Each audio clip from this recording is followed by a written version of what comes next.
Nila Abi.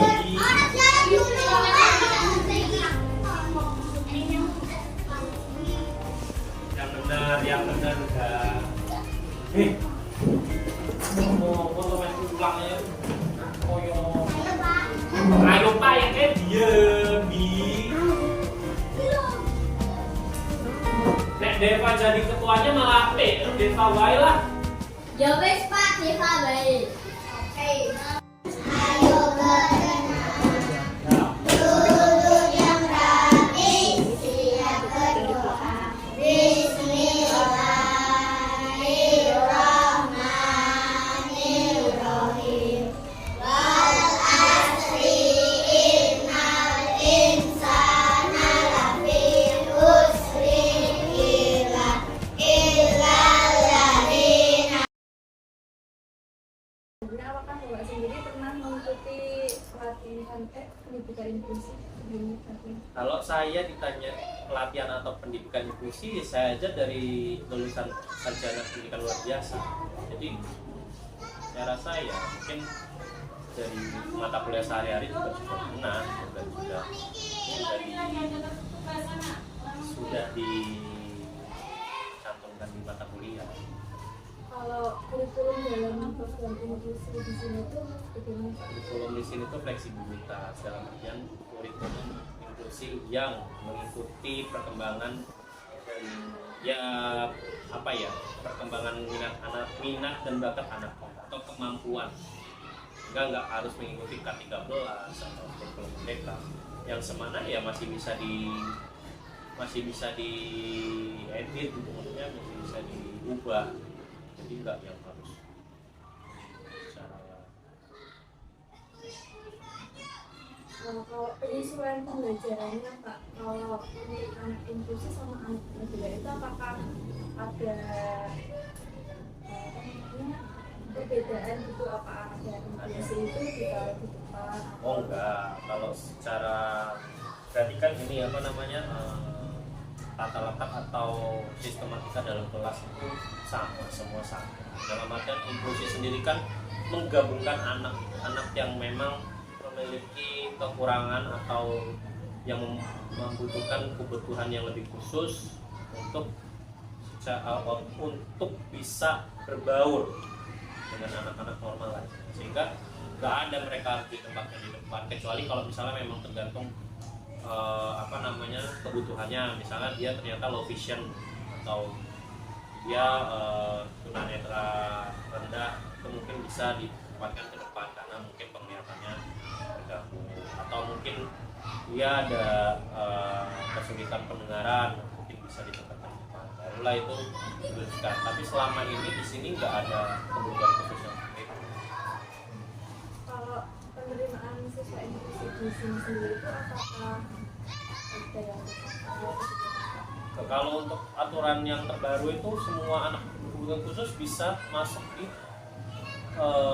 sekolah, enggak berarti acuannya nanti kalau kalian observasi itu bisa ke sekolah-sekolah lain, sehingga kalau misalnya memang sekolah tersebut bilang ini bukan sekolah inklusi, itu salah menurut saya, karena memang peraturan dari pemerintah Kota Semarang sudah menentukan bahwa sekolah-sekolah naungan pemerintah kota dan negeri itu sudah tidak boleh tidak menerima anak-anak berkhusus atau anak-anak yang memiliki hambatan. mungkin anak yang betul-betul masuk di kelas berapa itu yang bagaimana Pak? Kalau kelas saya enggak ada, tapi kalau sekolah ini itu biasanya dicenderungi dengan hambatan perkembangan seperti mungkin kognitifnya, tunagrahita, ringan, bahkan ada yang Down syndrome. Jumlah siswa inklusinya apakah Kurang lebih 15 dari kelas 1 sampai kelas 6, kurang lebih ya. kalau tindakan sama cara gurunya itu ngadepin siswa yang betul-betul sama bagaimana tentunya beda Pak.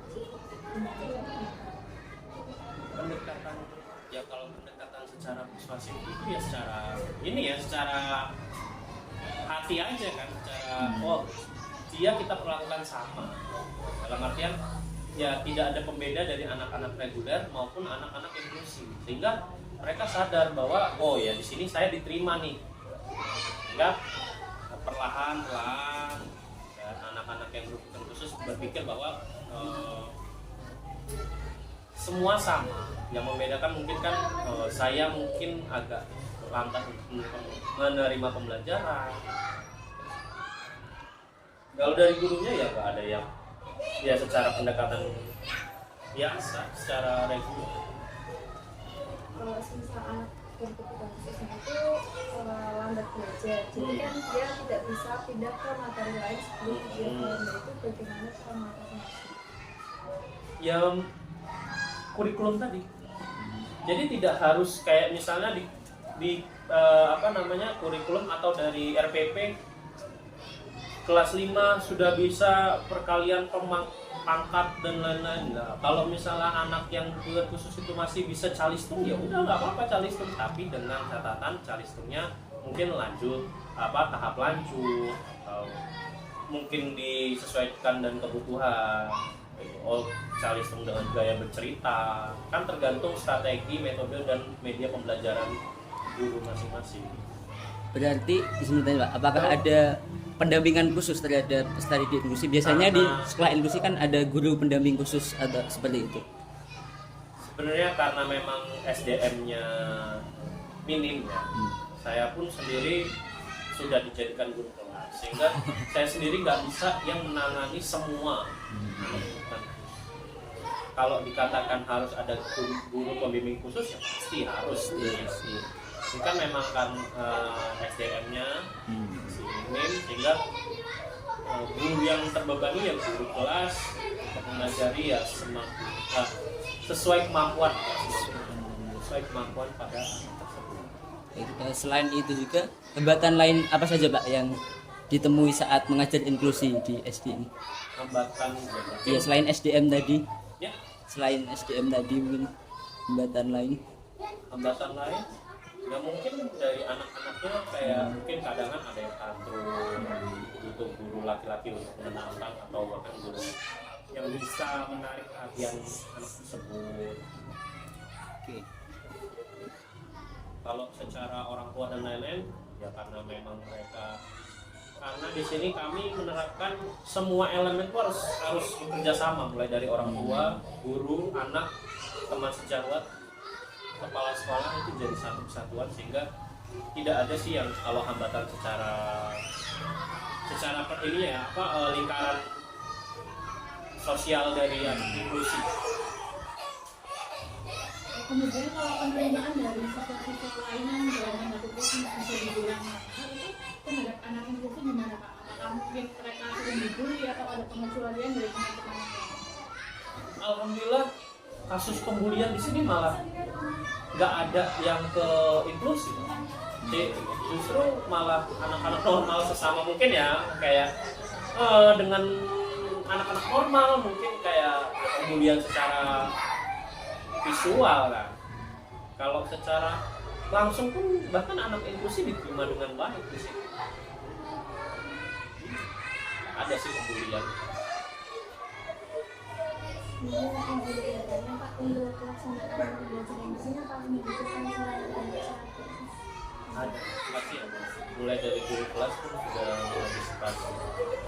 Ya tidak hanya inklusi ya, bahkan reguler pun pasti kan ada media pembelajaran yang berbeda strateginya. Jadi kalaupun misalnya nanti anak inklusi tersebut tidak suka dengan visual, ya mungkin dialihkan dengan audio atau pembelajaran secara terpadu orang bisa.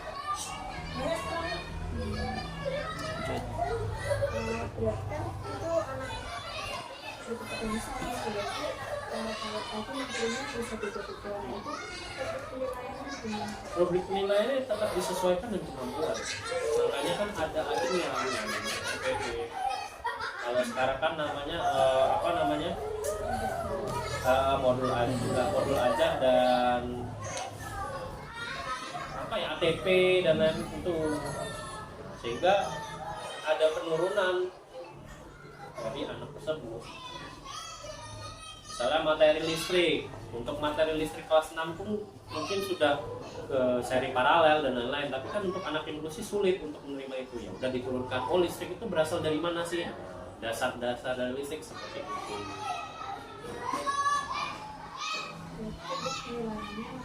Masih sama, tetap dengan tema yang sama, tapi pembelajarannya diturunkan.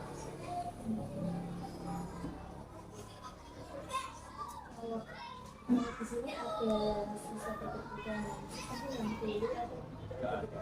Tuli penglihatan belum ada. Hambatan pendengaran dan penglihatan belum ada.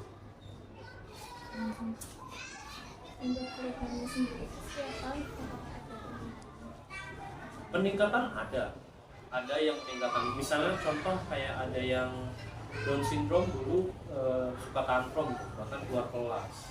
Tapi sekarang sudah mulai membaur, walaupun kadang kan kayak misalnya pembelajaran olahraga dia malas atau ya bergeraknya minim gitu kan, tapi ya sudah kita maklumi dalam artian oh ya sudah kemampuan dia cukup sampai sini. Jadi kalau misalkan salah satu siswa inklusi itu ada programnya sendiri atau Sudah jadi. Untuk bapaknya sendiri udah mengajar berapa tahun Pak? 5 tahun.